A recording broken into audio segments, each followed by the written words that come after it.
3월 1일 3.1절이죠. 107주년 맞이하는데 우리 대한민국의 해방의 기쁨과 또 6.25로 인해서 폐허된 이 민족을 지금의 또 부국으로 만들어주시는 하나님의 은혜를 기억하고 순교하시고 또 순직하신 분들의 그 마음도 우리가 함께 기릴 수 있는 시간인 것 같습니다. 오늘 주신 말씀은 하나님 우리를 위로해 주시는데, 그래서 우리도 위로자로서의 삶을 어떻게 살아갈까? 여러분이 혹시 지금 삶 가운데 힘들고 어려움이 있다면 오늘 말씀이 우리 하나님이 보내주시는 위로의 음성이 되어서 우리의 또 인생을 또 힘차게 살아갈 수 있는 귀한 우리의 모습이 되길 주의 이름으로 축복합니다. 오늘 우리가 살펴볼 말씀이 구약의 사무엘상 23장 말씀이죠. 다윗은 시기 질투로 인해서 자신을 죽이려고 하는 사울 왕을 피해 지금 도망자의 신세로 살고 있습니다. 사울 왕이 다윗을 죽이려고 시작하고 쫓기 시작한 것이 사무엘상 19장부터 나오니까 23장까지 오기까지는 그 중간에 꽤 많은 어려움들이 있었고 그 도피 생활이 계속 진행되고 있으니까요. 다윗은 상당히 지쳐있는 상황 가운데 있는 것으로 우리가 볼 수 있습니다. 이런 힘든 도피 생활 가운데 다윗이 아주 곤란스러운 그 위기의 소식을 하나 듣게 되는데, 다른 게 아니라 그릴라라고 하는 지역에 있는 자신의 동족이 저 블레셋 족속으로부터 공격을 받아서 그들이 아끼고 있는 식량을 지금 탈취당하고 있다, 강탈당하고 있다는 소식을 듣게 됩니다. 이 소식이 다윗의 마음을 매우 불편하게 했는데요. 그 이유는 모른 채 해야 하나 아니면 가서 도와줘야 하나라는 그 생각이 복합적으로 다윗에게 있었기 때문이죠. 지금 다윗의 형편과 처지가 누구를 도와줄 상황은 아니거든요. 자신의 위치와 동선이 최대한 숨겨져야 도망자의 지금 삶을 이어갈 수 있는데, 만일 그릴라 지역으로 가서 블레셋과 전쟁을 하면 자신의 위치나 지금의 소식이 알려지게 되겠죠. 그러면 자신과 함께하는 사람들이 더 큰 위험에 빠질 수 있기 때문에 그 사이에서 되게 그 어려운 결정을 해야 하는 순간이 찾아왔습니다. 근데 다윗이 참 위대하다. 제가 몇 번 말씀드렸는데, 그 다윗의 신앙 가운데 참 좋고 위대한 점은 이런 위기나 어려움이 있을 때 항상 다윗은 하나님께 묻는다, 여쭙다, 기도했다라는 것으로 우리가 볼 수 있죠. 사무엘상 23장인데 우리가 15절, 17절, 18절을 봤는데 그 앞에 2절 말씀에 보면 다윗이 그렇게 묻는 말씀이 성경에 기록이 되어 있습니다. 화면으로 보면 이렇게 되어 있습니다. 이에 다윗이 여호와께 묻자 이르되 내가 가서 이 블레셋 사람들을 치리이까? 여호와께서 다윗에게 이르되 가서 블레셋 사람을 치고 그릴라를 구원해 주어라, 이렇게 말씀해 주시죠. 하나님의 뜻이 그릴라 지역 가서 그 지역에 있는 사람을 구원해 주는구나 라고 가서 그 사람들을 구원해 줍니다. 그러나 짐작했던 것처럼 이 일로 인해 다윗의 위치가 노출되게 되고 사울 왕은 다윗을 잡기 위해 이 그릴라 지역을 완전 포위하고 지금 대치할 수밖에 없는 위기를 맞이하게 됩니다. 정말로 다행스럽게 다윗도 이런 사울의 소식을 미리 전달받게 되죠. 사울 왕이 자신을 죽이기 위해서 군사를 이끌고 그릴라 지역으로 오고 있다는 소문을 듣게 된 겁니다. 소문이니까 이 문제에 대해서 하나님이 또 어떻게 그 방향을 정하고 또 응답해 주시는지를 알기 위해서 하나님께 기도해요. 두 가지를 하나님께 묻는데, 첫 번째는 사울 왕이 군사를 이끌고 이곳 그릴라 지역으로 내려온다는 소식을 제가 들었는데 하나님 이거 맞습니까? 사실 확인을 하나님께 묻습니다. 그래서 하나님이 사울 왕이 그릴라로 내려가고 있다라고 답해 줍니다. 두 번째 물음은, 그렇다면 이 그릴라 사람들이 나와 지금 나를 따르고 있는 사람들을 사울 왕에 넘기겠습니까? 라고 묻습니다. 그러자 하나님이 맞다, 그릴라 사람들이 너와 지금 너를 따르는 사람들을 사울 왕에 넘겨줄 것이다 라고 답을 해주죠. 자, 이때 상황을 다윗의 입장에서 생각해 보면 다윗이 너무 힘든 것 아닙니까? 또 마음도 상했을 거고요. 쫓기는 그 어려운 상황 속에서도 선한 마음을 가지고 동족인 그릴라 사람들을 도와줬는데, 자신의 위치가 노출될 뿐만 아니라 그 상황이 나뿐만 아니라 다른 사람들의 생명도 위험에 빠질 수 있도록 해버렸으니까요. 거기다가 그릴라 사람들을 향한 배신감도 있잖아요. 어떻게 내가 구해준 사람들이 나를 향해서 이렇게 할 수 있을까? 더 나가서 그릴라 사람들을 도와주어라 라고 주신 주님의 말씀에 순종해서 했을 뿐인데 상황은 더 안 좋아졌으니까 하나님에 대해서도 원망할 수 있는 거리가 분명히 있을 겁니다. 자, 이렇게 어둡고 절망적인 상황 속에서 다윗과 그 일행들은 서둘러 그릴라 지역을 떠날 수밖에 없었고요. 그래서 그 다음 지역으로 이어간 것이 바로 10광야 숲을 속으로 그들이 숨어 들어가게 됩니다. 그런데 그때에 다윗에게 아주 한 줄기의 빛이 비춰지게 되는데요. 다름이 아닌 절친인 요나단을 통해서 하나님이 큰 위로를 전달해 주신 겁니다. 다윗의 이 위급한 소식을 들은 절친 요나단이 아버지 사울 왕 몰래 10광야 숲을 속으로 찾아와서 다윗에게 위로의 말을 전달해 준 거죠. 오늘 본문 15절과 16절에 있는데 15절에 이렇게 기록되어 있습니다. 다윗이 사울이 자기의 생명을 빼앗으려고 나온 것을 보았으므로 그가 10광야 숲에 있었더니 16절입니다. 사울의 아들 요나단이 일어나 숲에 들어가서 다윗에게 이르러 그에게 하나님을 힘있게 의지하게 말해주었다. 이렇게 위로의 용기의 말을 전해준 겁니다. 하나님이 요나단을 보내신 거죠. 그것에 지쳐있고 지금 어려움에 처한 다윗을 요나단을 통해서 다시 회복의 은혜로 주신 겁니다. 자, 그러면 이때 요나단이 구체적으로 다윗을 어떻게 도와줬을까요? 바로 이어지는 오늘 본문 17절과 18절 말씀을 다시 볼 텐데요. 이렇게 구체적으로 도와줍니다. 17절입니다. 요나단이 그에게 이르기를 두려워하지 말라라고 이야기해요. 내 아버지의 사울의 손이 너에게 미치지 못할 것이고 더 중요한 이야기를 해주는데 너는 이스라엘의 왕이 되고 나는 내 다음이 될 것을 내 아버지 사울도 안다. 이렇게 이야기하는데 역사적으로 보면 다윗이 죽고 요나단이 왕위를 계승하는 것이 아니라 다윗의 아들 솔로몬이 계승하게 되죠. 그래서 이 말은 나는 왕이 될 수 없고 너가 이스라엘 왕이 그 다음 차례가 될 거야. 나는 그것을 믿어 라고 이야기를 해준 겁니다. 이 두 가지 말로 이야기를 해줌을 통해서 다윗은 큰 용기를 얻게 됩니다. 그래서 낙심과 영적 침체로부터 빠져나오는데요. 우리가 누군가에게 어떤 말을 들을 때 그가 해준 말의 내용도 중요하지만 그 말을 누가 전해줬느냐 이것도 상당히 중요하지 않습니까? 지금 다윗에게 두 가지 사실을 말해준 이 사람이 누굽니까? 그냥 단순한 친구가 아니라 다윗과 너무나도 친한 아직 믿음이 너무나도 좋은 요나단이었습니다. 믿음이 좋은 친구가 이야기해 주니까 그가 한 말에 신용도가 올라가겠죠. 더 신뢰할 수 있는 그런 말로 받아들입니다. 뿐만 아니라 요나단은 사울의 최측근으로 차기의 유력한 왕의 후보자인데 그가 와서 나는 왕이 아니야 너가 왕이 될 거야 라고 약속까지 하니까요. 상당히 큰 위로와 힘을 얻었을 겁니다. 자, 오늘날에도 하나님은 저와 여러분의 인생의 다양한 위기와 또 어려움 가운데 우리를 위로해 주시는 위로의 하나님이심을 믿을 수 있기를 바랍니다. 지금 이 말씀을 듣고 있는 중에 이 설교가 여러분의 삶에 지금 일어나고 있는 많은 어려움에 또는 상처에 근심과 걱정과 불안에 위로해 주시는 위로의 말씀으로 찾아올 수도 있는 것이고요. 또 여러분이 날마다 집에서 주의 말씀을 여러분이 기뻐하여 읽고 있고 묵상하고 있는 말씀을 통해서 그때마다 우리 삶의 현실에 부합해 주시는 위로도 있을 것이고요. 또 뜻하지 않게 듣고 있는 주님의 찬양의 소리가 또는 우리가 주님 앞에 드리는 이 찬양의 음성을 통해서도 주님을 우리를 위로해 주시기도 하시고요. 오늘 본문에 나오는 다윗처럼 뜻하지 않는 믿음의 사람이 전해주는 그 따뜻한 말 한마디를 통해서도 나에게 큰 위로를 받게 하시기도 하고 때로는 정말 놀랍게도 기적과 같은 역사를 통해서도 문제를 해결해 주시는 그 은혜를 통해서도 위로받게 하시고 주위 분들의 따뜻한 성김을 통해서도 위로해 주시죠. 그래서 사도 바울은 하나님을 표현할 때 은혜의 하나님, 사랑의 하나님, 믿음의 하나님, 전능의 하나님, 권능의 하나님, 무소부재의 하나님 어떤 말을 붙여도 다 통용할 수 있지만 이 하나님을 향해서 위로의 하나님이라고 사울은 고백합니다. 그 바울의 고백이 바로 고린도 후서 1장 3절과 4절에 나오는데요. 한번 우리가 화면으로 볼까요? 찬송합니다.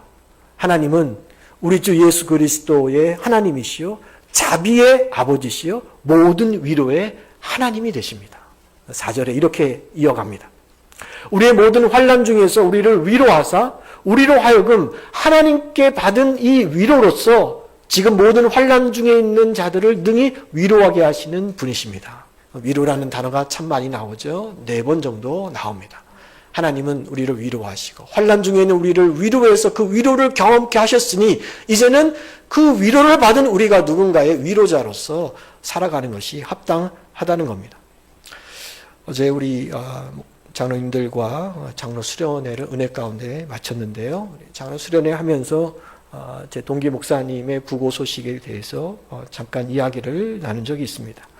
2월 23일 지난주 월요일 날 군산에 있는 창조교회에 제가 다녀왔는데요.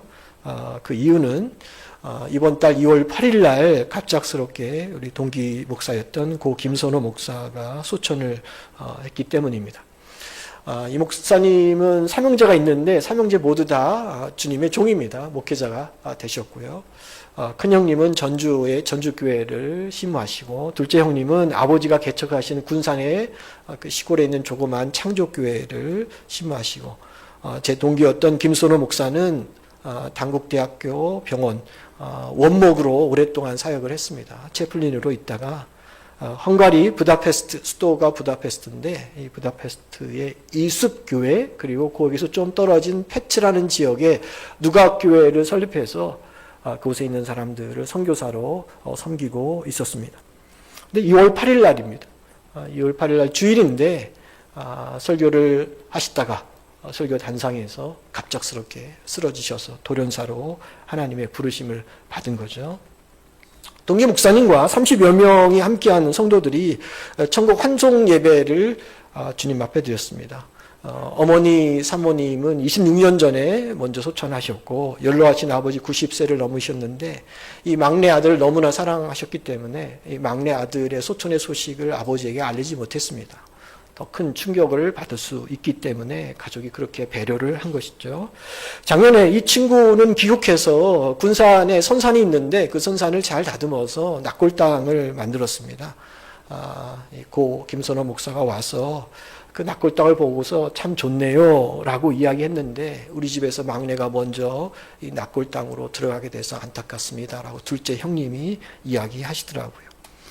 자, 사모님이요. 우리 장례 일정을 다 마치고 우리 목회자들, 동기 목사들에게 문자로 감사 인사를 전했습니다. 제가 오늘 이 이야기를 나누는 것은 그 사모님이 전해준 또 받았던 그때의 위로가 어떤 것이었는가를 나누기 위해서 제가 전해드리는 거예요. 이렇게 문자가 왔습니다. 안녕하세요.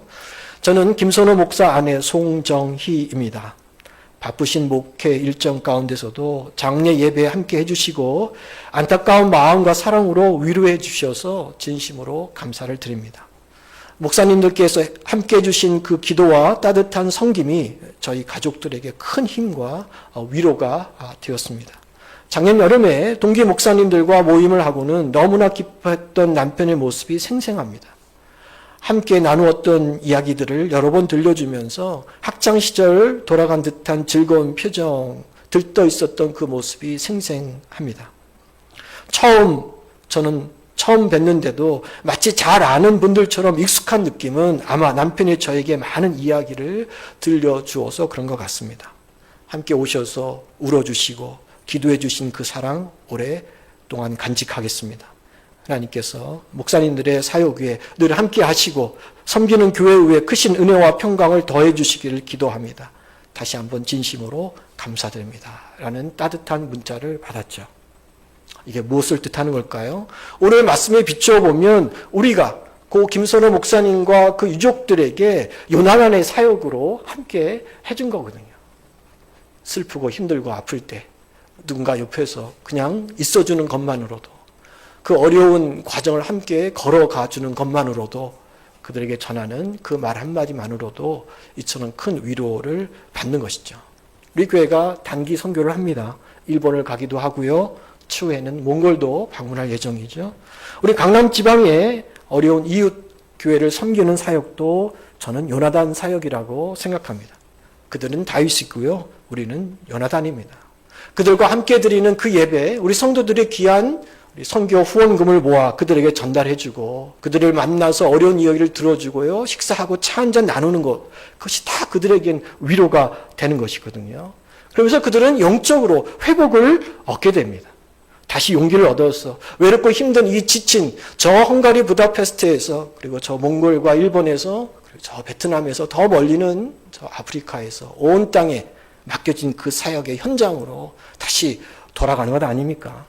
이것이 바로 우리 교회가 담당하고 있는 요나단의 아주 깊은 사역의 의미이기도 하고요. 내 주위에 있는 다윗을 세워주는 사역으로 주님이 우리를 불러주셨으니까요. 우리는 기쁨으로 그 일에 동참하는 겁니다. 제가 광고로 말씀드렸죠. 3월 24일, 26일 화요일과 목요일 일본 나고야에 있는 허광석 목사님 시무하는 오카자키 교회를 방문할 계획이 있다고요. 처음에는 우리가 나가사키의 순교 지역으로 함께 했으면 좋겠습니다. 그래서 허광석 목사님을 나가사키로 오셔서 함께 시간 보내고 이 선교 사역을 이어가려고 했는데요. 우리 광고 내고 지원하신 분이 없어서 그만 무산되고 말았습니다. 지난주에 허광석 목사님과 통화를 했습니다. 그간 어떻게 잘 지내셨는가, 서로의 일정과 목회 이야기를 나누고 올해는 어떤 사역을 했으면 좋을까 간단하게 이야기를 나눴어요. 제 계획으로는 허광석 목사님이 올해는 한국으로 오셔서 저희 교회에서 말씀도 전하시고 교제하면 좋을 것 같다라고 전달했는데 교회가 작다 보니까 주일을 빠지실 수 없다라고 이야기하시더라고요. 7월에 잠시 7월 달에 방문을 할 계획이었는데 자녀가 한국에 있는 동안에 이사를 좀 도와주는 것 외에는 다시 일본으로 가야 하기 때문에 힘들 것 같다. 그래서 제가 말씀드렸습니다. 그러면 지난 2년간 우리가 함께 했는데 2년 했으니 우리 충분히 가서 도움을 드렸고 그 사정을 살펴봤으니 이제는 잠시 쉬어도 되는 것이 아니라 요나단처럼 알지 못하는 지난 1년간의 목회 힘들과 어려움을 서로 나눌 수 있는 시간 3월 24일부터 26일까지 제가 우리 교육분들에게 광고를 드릴 것이고 그 광고의 결과에 따라서 이 사역을 어떻게 할까 다시 의논하기로 한 것이죠. 우리 주변에는 이처럼 힘들고 어려운 분들이 꽤 많습니다. 조금만 눈만 돌리면 저 먼 이국 땅이 아니어도 우리 삶의 현장인 우리 지역에도 남모른 아픔과 또 어려움을 붙들고 함께하는 마치 오늘 본문에 나오는 다윗처럼 그런 분들이 많은 것이죠. 고난과 위기의 한복판에 있을지라도 그러나 저 여러분이 이 믿음과 또 주님 주시는 영적 눈을 가지고 주위를 살펴보면 반드시 하나님은 위로자를 우리에게 보내주신다는 겁니다. 그 위로자가요 때로는 나의 배우자일 수도 있고요. 그 위로자가 나의 자녀일 수도 있고 내가 또 그 자녀의 요나단의 위로자로서 쓰임을 받게 되는 것이죠. 바라기는 그 하나님의 위로로 말미암아 혹시라도 지금 영적으로 삶으로 지쳐 쓰러진 자리에 있다면 하나님의 회복의 은혜로 일어날 수 있기를 바랍니다. 더 나아가 내 삶이 요나단처럼 하나님 앞에 부름 앞에 쓰임받을 수 있다면 더 귀한 것이고요. 저는 우리 명동교회 성도들이 그런 삶을 살아가기를 간절히 바라고 기도하고 있습니다. 우리가 오늘 본문 말씀을 보면서 좀 더 깊게 생각해 봐야 할 내용이 있더라고요. 그것은 하나님의 다윗을 사울의 왕으로부터 보호하시고 위로할 때 왜 하필이면 요나단이라는 이 인물을 사용하셨을까라는 것입니다.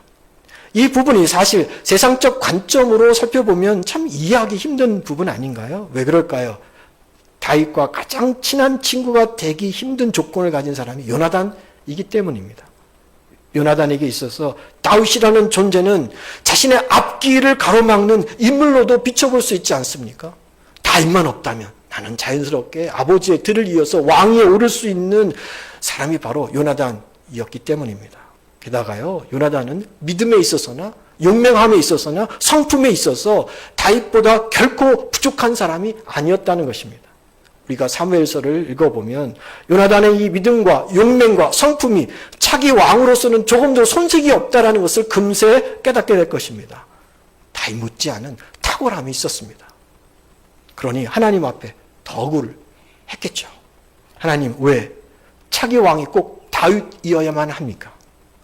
이럴 거면 왜 저를 사울의 왕의 아들로 태어나게 하셨습니까? 제가 다윗과 비교했을 때 뭐가 부족합니까? 라고 하는 이 많은 생각이 그에게도 있었을 겁니다.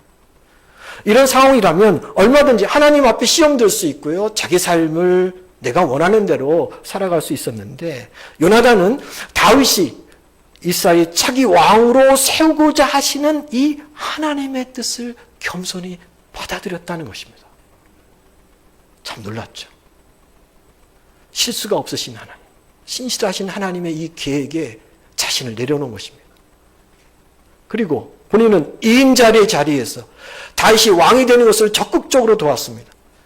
사무엘상을 읽어보면 왕위의 계승 문제에 있어서 요나단의 원망이나 또는 이 문제로 벌어지는 어떤 내적 갈등을 나타내는 성경 구절 단 한 구절도 우리는 발견할 수가 없습니다. 그러나 우리가 잊지 말아야 할 것은 요나단도 사람이라는 겁니다. 그도 사람인 이상 왜 하나님을 향한 이런 인간적인 아쉬움, 원망, 다윗과 비교해지는 그 열등감이 없었겠습니까? 이게 남의 일이니까요. 우리는 쉽게 넘어갈 수 있어요. 성경에 기록한 그들의 이야기다. 그러나 이것이 만약에 여러분과 여러분의 자녀가 요나단이라면 그렇게 쉽게 넘겨버릴 수 있을까요? 그러면 기쁜 마음으로 자기 왕이 내가 아니라 내 자녀가 아니라 바로 다른 사람이라는 것을 수용할 수 있을까요? 왕이라고 하니까 우리하고 현실감이 좀 떨어지죠. 이렇게 바꿔볼까요? 만약에 그 자리가 사장의 자리라면, 어느 회사의 중역의 자리라면, 임원의 자리라면 내가 아니라 당신의 아들이 아니면 당신이 그 자리를 차지하세요 라고 이야기할 수 있을까요? 임원 자리도 너무 높습니까? 부장 자리는 어떻습니까?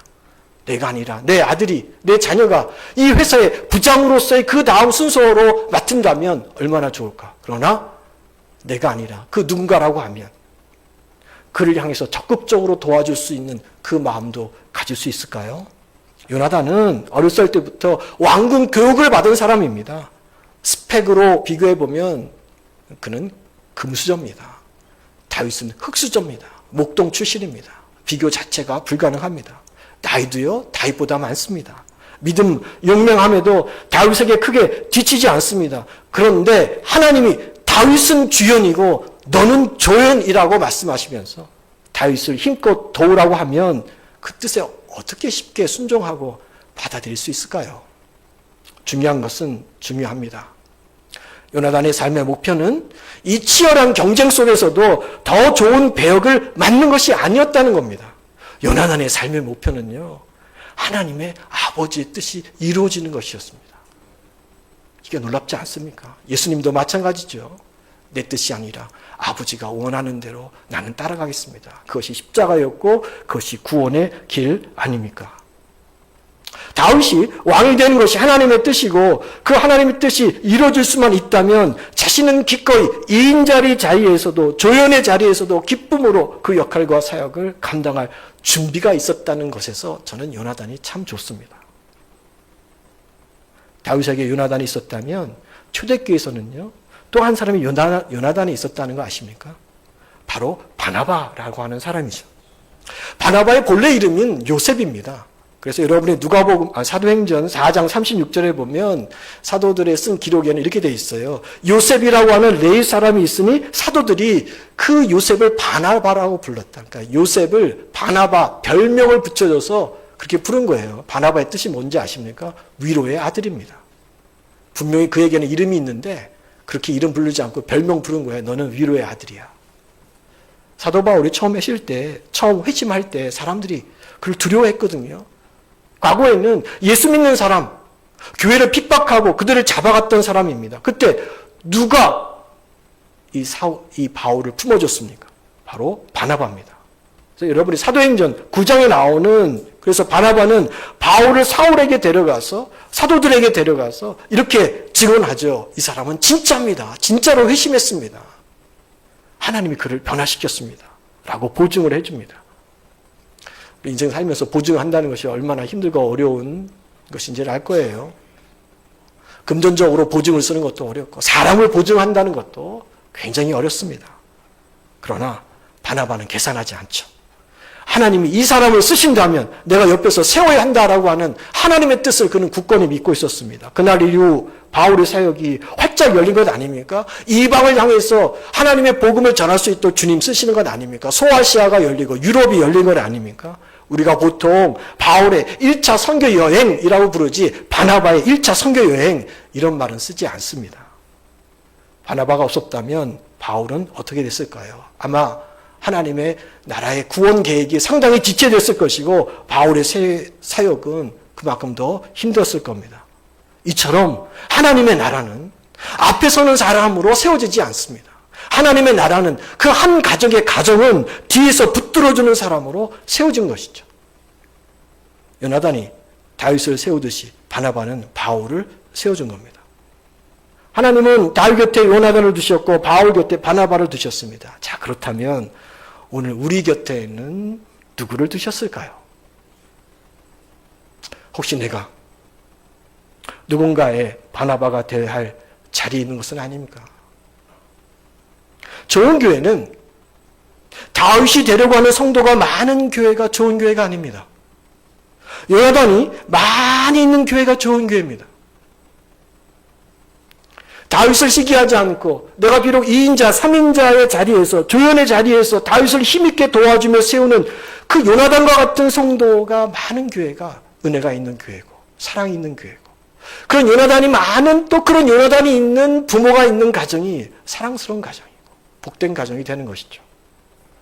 우리 교회 이야기는 아닙니다만은 교회 안에는 간혹 이런 성도가 있을 수 있어요. 자신이 어느 기관의 기관장이거나 구역장 자리에 있을 때는 열심히 일하다가 그 임기가 끝나거나 또는 어떤 계기로 인해서 그 자리에서 내려오면 그때부터는 비협조적으로 바뀌고 은근히 자기 자신을 과시하려고 하는 경우가 간혹 있는 경우를 보게 되죠. 이런 사람들은요, 하나님께 귀하게 쓰임받을 수 없습니다. 절대 요나단의 사역을 감당할 수 없는 것이죠. 저와 여러분의 관심과 신앙의 목표가 좋은 배역이 되려는 순간 요나단의 사역은 사라집니다. 요나단은 존재하지 않습니다. 배역은 감독 되시는 하나님이 당신의 주권 아래에서 정하시는 것이고 나는 그저 하나님의 맡겨주신 그 배역에 최선을 다할 때 우리도 요나단처럼 아주 멋지게 쓰임받는 주의 자녀가 되는 겁니다. 140여 년 전입니다. 미국과 캐나다를 떠나 복음을 들고 이 땅에 오신 모든 외국인 선교사님들은 그런 의미로 다 요나단들이셨습니다. 만약 그분들이요, 자신의 위치와 배역을 가장 중요하게 여겼다면 절대로 이 조선 땅에 오지 않았을 거예요. 초창기에 우리 조선에 복음을 들고 찾아오신 선교사님들이 캐나다나 미국에 그대로 있었다면 그들은 다 존경받는 의사들이었고 명망가였고 교수님이셨고 목사님들이셨습니다. 그런데 그분들이 미국을 떠나 복음을 들고 조선 땅으로 왔을 때 당시 이 조선 사람들은 그 외국 선교사들을 어떻게 취급했습니까? 서양 귀신으로 취급했습니다. 서양의 귀신으로 취급했다는 것은 사람으로도 보지 않았다는 겁니다. 그런데 그분들이 이 조선을 찾아온 이유는 자신들의 배역과 자신들이 받는 대우보다 하나님의 뜻이 이루어지는 것이 훨씬 더 중요하게 사명으로 받았기 때문이죠. 이 조선 땅에 교회가 세워지시고 주상신을 섬기는 우리가 오직 여호와 하나님을 섬길 수 있는 나라로 세워질 수 있도록 기꺼이 요나단의 길을 그들이 걸어가신 겁니다. 그 요나단 때문에 107주년을 맞이하는 3일에 독립의 해방의 은혜를 주님 우리에게 주시고 6.25의 폐업 가운데서도 지금의 우리의 삶을 이어갈 수 있도록 주님이 역사한 것 아닙니까? 그들이 뿌려진 순교의 피가 있고 나라를 사랑해서 기꺼이 자신의 요나단처럼 생명을 내어준 애국 선열지사들의 희생이 담겨져 있는 것이죠. 요나단의 자리에서 그들이 세워준 그 학교와 병원과 교회 열매가 오늘의 한국을 이루는 중요한 기초가 되었다는 것은 부인하지 못할 겁니다. 오늘 저와 여러분이 드리는 이 예배 자리에는 그들의 눈물이 배어져 있고 기도가 스며져 있다는 사실을 잊지 않기를 바랍니다. 만약 그분들이 자신의 현실의 삶에서 자신의 명예와 안전을 더 중요하게 생각했다면 이 땅에 복음의 불은 일어나지 않을 겁니다.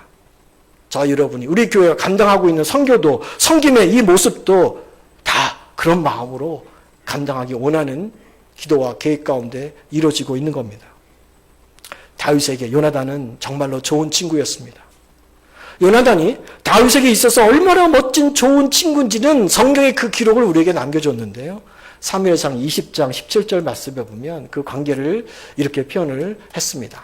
화면으로 나오는데요. 다윗에 대한 요나단의 사랑이 그를 다시 맹세하게 하였으니 이는 자기 생명을 사랑함과 같이 그를 사랑했다. 어느 정도의 사랑인지를 여러분 좀 마음에 와닿습니까? 내 생명을 사랑한 것 같이 그를 사랑했다. 우리가 연인을 사랑할 때 이런 표현을 하죠. 너를 위해서 내가 목숨을 내놓을 수 있을 것 같다. 그 연인의 사랑을 뛰어넘는 가장 중요한 우정과 그 사랑이 있었다는 겁니다. 여러분에게는 이 요나단과 같은 친구가 있습니까? 속으로 생각해 보니 계신 분도 있겠지만 아마 없는 것 같아 라고 하실 분도 아마 많이 계실 것으로 생각합니다. 그런데요, 여러분이 진짜 내 삶에 요나단 같은 친구가 없다라고 생각하고 대답하시면 정말로 섭섭해할 친구가 한 분이 계십니다. 그분이 바로 예수님이시죠. 우리에게도 요나단과 같은 친구, 그 이상 더 훌륭한 믿음의 친구, 날 사랑하기 때문에 목숨까지 내놓은 친구, 예수님이 계십니다. 오늘 우리가 함께 했던 찬송가 88장, 내 진정 사모하는 찬송가 1절 가사에 보면 이런 가사가 있어요. 내 마음이 아플 적에 큰 위로 되시며 나 외로울 때 좋은 친구라. 생각나십니까? 우리가 이런 찬양을 불렀나? 이런 생각이 드십니까?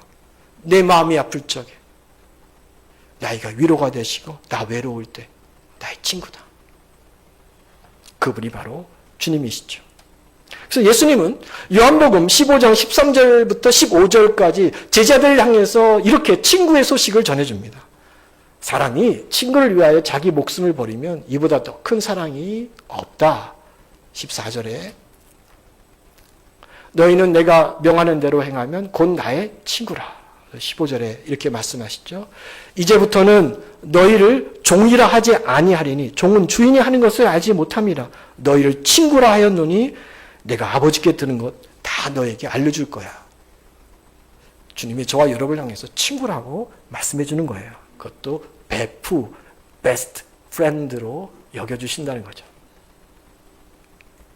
우리의 삶의 첫 번째 요나단은 그래서 예수님이십니다.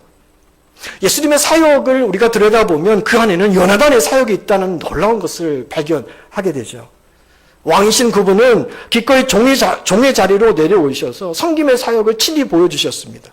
예수님을 이렇게 표현하죠. 그는 근본 하나님의 본체이시지만 하나님과 동등됨을 취할 것으로 여기지 아니하시고 오히려 자기를 비워 사람과 같은 모습으로 이 땅에 오셨다. 그리고 십자가에서 죽기까지 우리를 섬겨주시고 사랑해주셨다. 그 결과 우리가 지금은 하나님의 자녀로 그보다 더 큰 왕 같은 제사장으로 세워진 것 아닙니까? 근데 놀라운 것은 그렇게 했을 때 요나단의 사역으로 예수님이 섰을 때요. 하나님이 예수님을 이 땅에 있는 그 어떤 이름보다도 더 높여주셨다는 겁니다. 여러분 다윗과 요나단은 친구인데 세상적 기준으로 보면 누가 더 크고 높습니까? 다윗 아닙니까? 세상이 말하는 1등과 2등 금메달과 은메달은요 차이가 커요. 이 세상은 참 억울하지만 1등만 기억합니다. 2등은요 그 이름도 그 해놓은 것도 잘 모릅니다. 그래서 우리가 다윗과 요나단을 언급할 때도 누구의 이름이 먼저 나옵니까? 다윗과 요나단, 다윗이 먼저 나오는 겁니다. 여호수아, 갈렙 누가 먼저 나옵니까? 갈렙과 여호수아가 아닙니다. 이게 우리가 만들어 놓은 세상 사람들의 기준이죠. 큰 사람을 앞에 쓰고 낮은 사람을 뒤에 미루는 겁니다. 근데 여러분 놀라울 일이 있을 겁니다. 꼭 기억하시기 바랍니다. 천국에서는 이 순서가 뒤집힌다는 겁니다. 예수님 말씀처럼 천국에서는 섬기는 자가 큰 자가 되는 것이고 자기를 낮추는 자가 큰 자가 된다라고 말씀하셨기 때문이죠. 오늘도 하나님의 나라는 스스로 다윗의 자리에 오르려는 사람을 통해서 세워지는 것이 아니라 요나단처럼 이게 하나님의 뜻이라고 하면 기꺼이 내가 원하는 자리에서 내려놓고 2인자 그보다도 더 못한 자리에서 충성을 다하는 사람들을 통해서 세워지는 겁니다. 바라기는 우리 교회 모든 성도가 이런 주님의 마음과 뜻을 아는 분들이 되셨으면 좋겠습니다. 이 시대의 요나단을 지금도 주님은 보시거든요. 그 요나단을 통해서 주님의 사랑과 주님의 나라는 지금도 세워지니까요. 오늘 말씀을 정리하겠습니다. 여러분의 인생에도 요나단이 있었던 적이 있지 않았습니까? 내가 무너질 때, 쓰러질 때, 힘들고 어려웠을 때 괜찮아. 나 그럴 수 있어. 라고 이야기해 준 그 사람. 내가 포기하려고 할 때, 내려놓으려고 할 때 아니야. 하나님의 약속은 변함이 없어. 조금만 견뎌보자. 인내하도록 해줬던 그 사람. 아무 조건 없이 무조건 내 편을 들어주었던 그 요나단. 여러분의 배우자, 부모, 여러분의 자녀들. 그 한 사람 때문에 저 여러분의 삶이 알지 못하게 또는 여러 가지를 통해서 오늘의 이 자리까지 오게 된 것입니다. 하나님은 저 여러분을 요나단으로 부르고 계십니다. 하나님의 나라는 왕이 되려는 사람으로 세워지는 것이 아니라 왕을 세워주는 사람으로서 세워진다.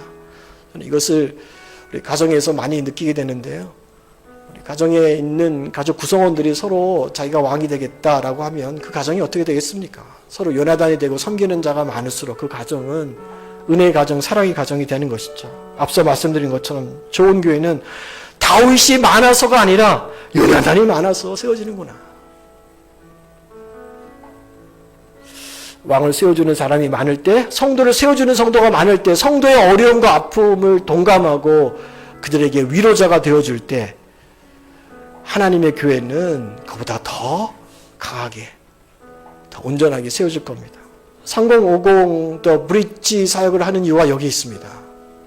3050 세대들이 힘을 얻고 그들의 사역에 하나님의 은혜를 주셔서 그들이 요나단이 되어서 그보다 앞선 60, 70, 80 그리고 또 앞으로 올 10, 20 우리 모은 교회들의 연결자리로 든든하게 세워지는 것이죠.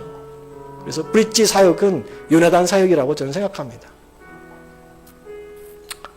누군가를 세워주는 사람, 질투 대신 축복해주는 사람, 자신의 자리를 내려놓고 하나님의 뜻을 붙드는 사람, 그런 많은 사람이 있을 때 명동교회는 든든하게 성장할 겁니다. 이런 멋진 명동교회 성도로 성장해 갈 수 있기를 주의 이름으로 축원합니다.